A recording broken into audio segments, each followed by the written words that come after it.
Halo guys, balik lagi di channel gue Henry JVD. Kali ini kita akan mereview manual yang berjudul Magic Emperor chapter 602. Nah, di sini kita akan masih melanjutkan bagaimana taktik atau rencana Jovan yang sekarang masih terus berjalan lancar ya.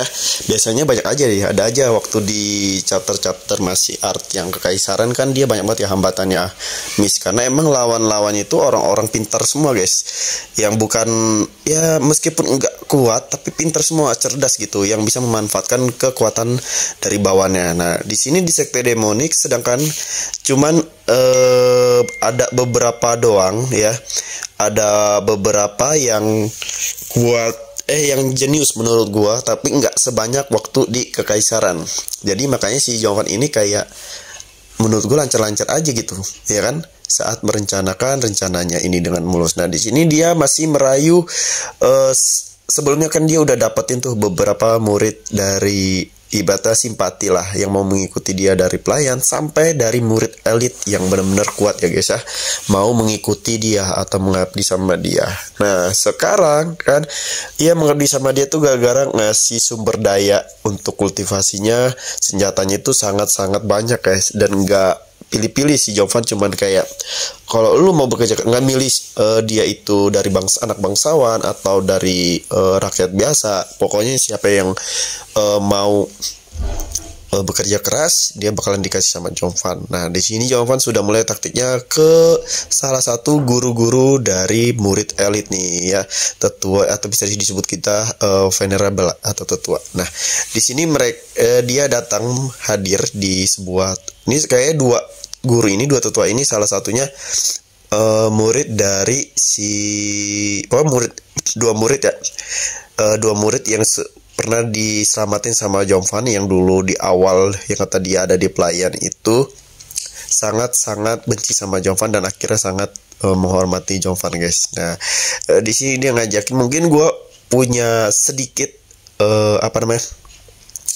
tahu alasannya kenapa sih Jovan milih di dia dulu nih ketua daripada tetua yang lain. Yang pertama, kalau dari daya pikir, maksudnya kejeniusan atau kepintaran mereka itu lebih ke tetua ini guys, yang gue gambar ini nih, yang sedang sama ngomong sama Jovan, dua orang ya. Nah, kalau yang lain kan masih kayak kuat doang, masih bersih keras, kayak egonya tinggi kalau dia tuh bisa ngalahin Jovan dan gak berpikir panjang untuk ke depannya, kayak mikirin diri sendiri serakah. Nah, sedangkan dia berdua ini nggak terlalu mikirin sendiri, tapi masih ada kayak sedikit celah untuk Jovan memanfaatkan itu, karena kan dia berdua ini juga pernah ditindas, atau bukan dianya sih, tapi murid-muridnya pernah dijebak sama tetua lain dan ternyata gagal dan nggak gagal, maksudnya berhasil dan masuk ke pelayan, dihukum di situ guys. Itu yang kata dua orang yang laki, cewek itu si Yuer sama siapa lagi ya, pokoknya yang laki ini si botak ini nih, dia punya anak, dan anaknya sekarang jadi muridnya Jovan, sama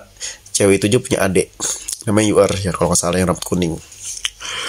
Nah, makanya di sini si Jovan dengan taktik dan mulut berbisanya itu mulai merayu si para tetua ini nih. Ya, sepertinya kalau ditanya berhasil apa, pasti berhasil sih. Karena Jovan sebelum dia datang itu mencari celah, ya ternyata dua orang ini sebenarnya punya dendam, mungkin punya kayak nggak suka sama tetua lain, cuman dia mikir lagi kalau dia ngelawan, sedangkan tetua yang lain kan banyak ya, maksudnya banyak yang setuju sama lebih nggak suka sama dia. Nah, dia mau nggak mau kayak nurunin harga diri dia atau pura-pura kayak nggak terlihat permusuhan agar dapat sumber daya. Nah, di sini sih sebenarnya intinya para tetua itu, tetua venerable ini takutnya itu high venerable apa venerable ini takut kehilangan sumber daya alam untuk dia menjadi lebih kuat lagi guys. Intinya di situ sih, makanya mereka tuh kayak ngelakuin apa aja biar bisa terpenuhi latihan mereka dan mereka bisa jadi lebih kuat. Kan kalau di sekte demonik siapa yang dapat sumber daya alam paling banyak, ya dia yang bisa jadi kuat guys. Intinya sih itu sih ya dari sini. Emang kalau di manual lain atau donghua lain juga begitu sih guys ya, sama aja sebenarnya. Nah, tapi di sini kalau gue lihat ya, kalau gue lihat dari sisi si dua tetua ini, dari sifat-sifat karakternya ini kayak masih bisa untuk diajak kerjasama, tapi nggak tahu ya yang lain. Jadi dua orang ini tuh tanpa harus dikasih ulat pun dia masih kayak bisa demi sumber daya alam. Nah, tapi gue gak tahu ya ke depannya apakah si Jongvan ini bakalan menggunakan ulatnya lagi untuk untuk menundukkan mereka semua ini ya. Tapi kayaknya sih bakalan dipakai di sini nanti. Tapi nggak tahu nih mana tetua mana yang bakalan dikasih ulat tersebut. Nah, kenapa? Ya kalau gue lihat Jongvan ini masih belum berubah, mudah-mudahan nggak berubah kayak di Kaisar. Kalau dia masih naif ya gawat ya guys ya. Karena gue lebih suka dia kayak pakai ulat dia untuk ngendalin semua tetua yang ada di sekte demonik ya. Nggak harus dibunuh sih sebenarnya sih nggak harus dibunuh kalau dia emang bisa mengendalikannya. Nah takutnya kalau dibunuh semua, ini kan rencana Jongvan sebenarnya sih bukan menghancurkan sekte demonik ya guys ya, tapi ingin mengambil alih sekte demonik dan akan menjadi aliansi Clan Law.